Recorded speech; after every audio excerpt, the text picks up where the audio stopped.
ভাইরে ভাই, হুজুরের তারিফ না করে পারলাম না। দেখো ভিডিওটা।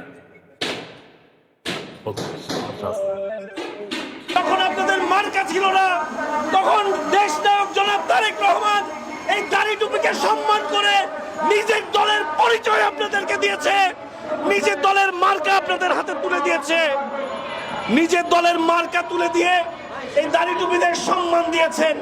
সেগুলো আপনাদের ভুলে গেলে চলবে না ভাই। এই বাংলাদেশ জাতীয়তাবাদী দল যারা সূচনা থেকে আজ পর্যন্ত এই দাড়ি টুপি ইসলামকে সম্মান করেছে, তাদেরকে ইসলামের মুখোমুখি দাঁড় করাবেন না। স্বাধীনতার মহান ঘোষক শহীদ রাষ্ট্রপতি জিয়াউর রহমান এই বাংলাদেশের সংবিধানে বিসমিল্লাহির রহমানির রহিম ঢুকিয়েছেন। এই বাংলাদেশের সংবিধানে ইসলামের ঝান্ডা বসিয়েছেন শহীদ রাষ্ট্রপতি জিয়াউর রহমানের দল, বাংলাদেশ জাতীয়তাবাদী দল। সেই শহীদ রাষ্ট্রপতি জিয়াউর রহমানের দলকে আপনি ইসলামের মুখোমুখি দাঁড় করাতে চাচ্ছেন। জান্নাতের ফেলিওয়ালারা, আপনাদেরকে ইতিহাসটা স্মরণ করিয়ে দিলাম।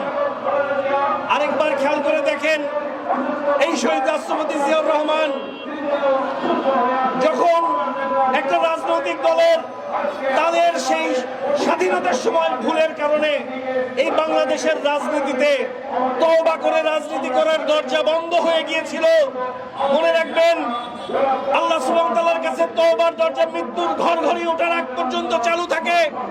এই বাংলাদেশের রাজনীতিতে তওবার দরজা যাদের বন্ধ হয়ে গিয়েছিল, একদলীয় বাকশালের কবর দিয়ে বহুদলীয় গণতন্ত্রের প্রবক্তা শহীদ রাষ্ট্রপতি জিয়াউর রহমান এই বাংলার মাটিকে সকল দল ও মতকে রাজনীতি করার সুযোগ দানের লক্ষ্যে সেই তওবার দরজা উন্মোচন করে দিয়ে রাজনীতির সুযোগ করে দিয়েছিল।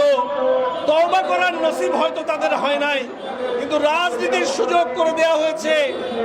তাদেরকে আপনি ইসলামের বিপক্ষে দাঁড় করাচ্ছেন, বড়ই পরিতাপের বিষয়।